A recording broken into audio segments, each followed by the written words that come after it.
L'arrivée des migrants a rebattu les cartes au sein de l'Union européenne, les pays favorables à leur accueil s'opposant à ceux qui voudraient fermer leurs frontières. Refaisons un tour en décryptant ce qui se passe réellement sur cette crise migratoire, dont l'Europe fait face.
On a tous vu à la télé ces camps de migrants, en Italie, en Grèce, à Calais, il en existe une bonne centaine dans toute l'Union européenne. Jamais l'Europe n'a rencontré une aussi forte croissance d'immigration provenant d'un autre continent, c'est bien pour ça que nous allons essayer de comprendre ce phénomène. Accueillir des migrants qui fuient la misère, la guerre, est tout à fait respectable, c'est sans doute pour ça que la France, l'Allemagne, l'Italie, la Suède ainsi que l'Angleterre ont accepté d'ouvrir leurs frontières, mais pourtant la Hongrie, la Pologne, la République tchèque et la Slovaquie qui ont reformé le groupe de Visegrad, se sont opposés dès 2015 à l'accueil des migrants.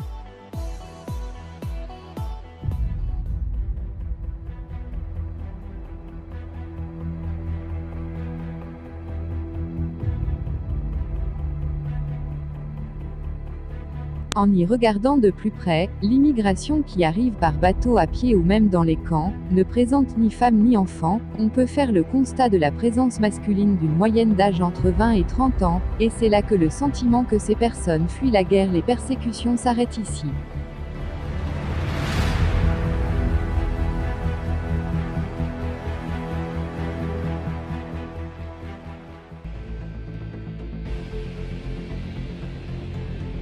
L'aggravation soudaine du chaos renvoie aux ouvertures des frontières imposées en 2005 par Nicolas Sarkozy en France et au démantèlement de la frontière extérieure européenne, intervenu en 2015, à la suite des déclarations intempestives de plusieurs dirigeants européens, dont Madame Merkel, la chancelière allemande, et Monsieur Juncker, président de la Commission, ouvrons-leur les bras.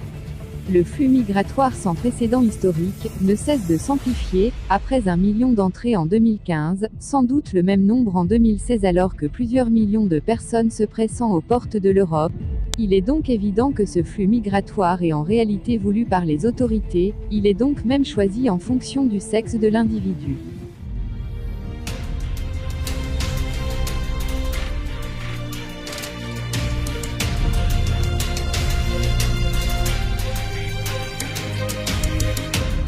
Le cinéma et la musique jouent un rôle majeur dans la capacité de changer notre esprit. L'entrée de l'immigré dans le cinéma français depuis les années 70 ne laisse pas anodin.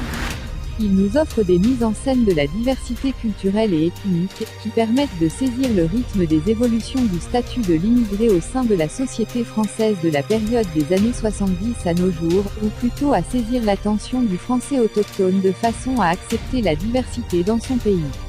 Pire que ça, systématiquement, et ceci devient même harcelant, les clips de musique pour jeunes et les films people, c'est l'apologie du métissage montre des couples mixtes, et particulièrement la femme blanche bien souvent avec un homme noir ou des origines du Maghreb.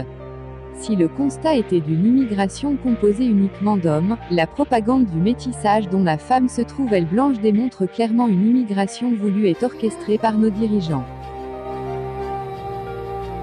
On a une télévision d'hommes blancs de plus de 50 ans. Et ça, il va falloir que ça change. Si le gouvernement et les médias s'acharnent sur l'homme blanc, il est évident qu'il n'est pas piloté par cet homme blanc français de souche et chrétien dont la France est tradition.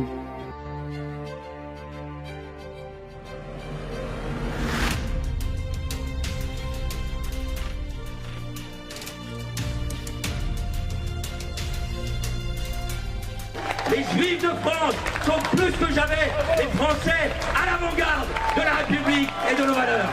Ils pensaient tous qu'en gagnant les élections, on gagne la télé en prime. Maintenant, tout a changé. C'est la télé, entre parenthèses, qui cirait les pompes du politique. Maintenant, c'est plus la même chose. C'est les politiques qui courtisent la télé. C'est plus la même chose. Et le pouvoir, il est où le pouvoir? Il est à TF1, il est sur le service public. Le pouvoir, il est entre les mains qui détiennent l'information.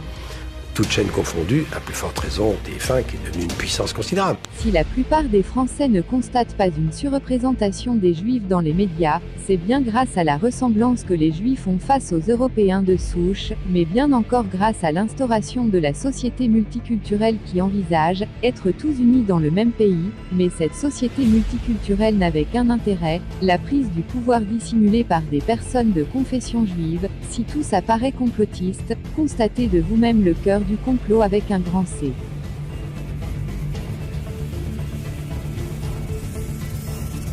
צריך מישהו שיעשה סדר בעולם. הם רואים שלא יצא ממנו כלום.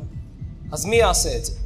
האדם הזה שכתוב שהוא יהיה גדול בחוכמה יותר משלמה, ובארץ ישראל כבר לא יהיה דמוקרטיה. תהיה מלוכה, יהיה פה מלך. זה אדם שהתנ"ך מעיד עליו שהוא יהיה מתוקן במידות. אדם שיהיה ענק בכל התורה, בקיא בכל החוכמות והמדעים, משכמו ומעלה. כשהוא יתחיל לדבר, כל העולם ישמע את דבריו, ויאמרו, זה האדם שראוי לעשות סדר בעולם אחרי גוג ומגוג, שנפסיק להרוג אחד את השני. הצרפתים שומעים את דבריו, ואומרים, תשמע, המלך היהודי הזה חכם מאוד. אני מעדיף שהוא יהיה המלך שלי. מהפכה בצרפת, ממנים אותו למלך צרפת. האנגלי אומר, אני לא רוצה את ראש הממשלה שלי.